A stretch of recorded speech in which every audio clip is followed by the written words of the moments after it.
Bismillahirrahmanirrahim. Assalamualaikum warahmatullahi wabarakatuh. Saya Nur Aisyah dengan stambuk 083 2019 0169 kelas C4 Agribisnis. Pertama, kemukakan apa yang Anda ketahui tentang manajemen.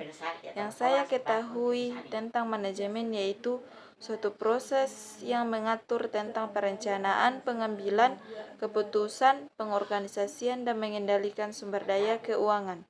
Yang kedua, kemukakan juga apa yang kamu ketahui tentang pemasaran.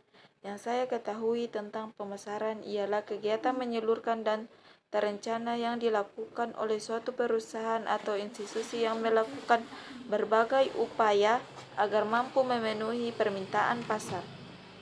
Yang ketiga, pengertian manajemen pemasaran menurut beberapa ahli. Manajemen pemasaran menurut American Marketing Association adalah perencanaan, pelaksanaan, dan pengendalian operasi pemasaran total, termasuk tujuan perumusan tujuan pemasaran, kebijakan pemasaran, program pemasaran, dan strategi pemasaran yang ditunjukkan untuk menciptakan pertukaran yang dapat memenuhi tujuan individu maupun organisasi. Menurut Bukhari Alma, manajemen pemasaran ialah merencanakan, pengarahan, serta pengawasan seluruh kegiatan pemasaran dalam perusahaan atau bagian di pemasaran. Yang keempat, bagaimana menurut Anda ruang lingkup pemasaran yang baik? Ruang lingkup yang baik lebih mengarah kepada pembahasan cara kerja, produk yang akan dipasarkan, dan cara melakukan promosi dengan baik untuk lebih meningkatkan konsumen, seperti melakukan promosi melalui online shop, Shopee, slogan, dan lain-lainnya.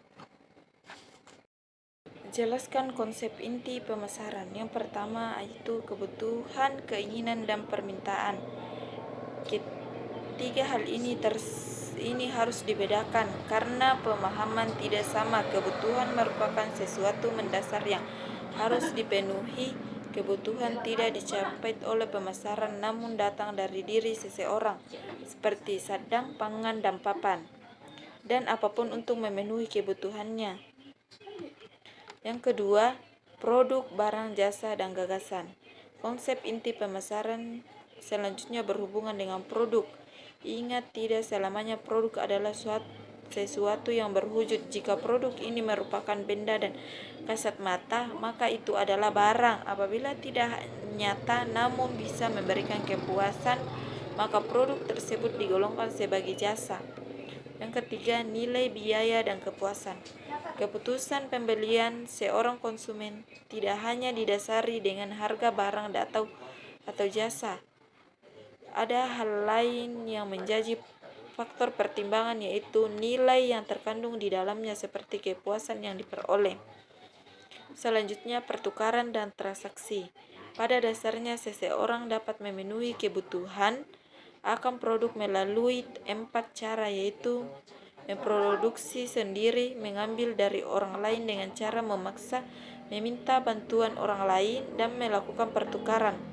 Konsep inti pemasaran di sini berfokus pada aktivitas pertukaran sebagai awal mulainya lahirnya sebuah transaksi. Konsep awal pertukaran adalah barter seperti orang zaman dahulu. Satu orang menukar barang dengan orang lain seperti imbalan. Selanjutnya, hubungan dan jaringan. Konsep inti pemasaran berikutnya adalah hubungan dan jaringan, yakni suatu praktek jangka panjang untuk memenuhi kebutuhan serta memuaskan berbagai pihak. Pihak-pihak di sini bukan hanya konsumen, tetapi juga pemasok, penyaluran, dan rekan bisnis lainnya. Selanjutnya, pasar. Apapun yang dilakukan oleh perusahaan dan mendapatkan keuntungan pasti berhubungan erat dengan pasar. Di pasarlah tempat pertemuan penjualan dan pembeli, aktivitas transaksi, serta terciptanya gagasan produk baru. Seiring dengan perkembangan zaman, pasar tidak spesifik dibanding sebagai tempat secara fisik, Yang terakhir, pemasaran dan calon pembeli. Konsep inti pemasaran pun harus dipahami bahwa ada dua pihak yang berperan dalam aktif di dalamnya, yaitu pemasar itu sendiri dan calon pembeli. Pemasaran adalah pihak yang mencari calon pembeli, bisa satu atau lebih, sehingga terciptanya kegiatan transaksi. Sedangkan di sisi lain, calon pembeli adalah seseorang yang dianggap potensial untuk melakukan kegiatan transaksi tersebut.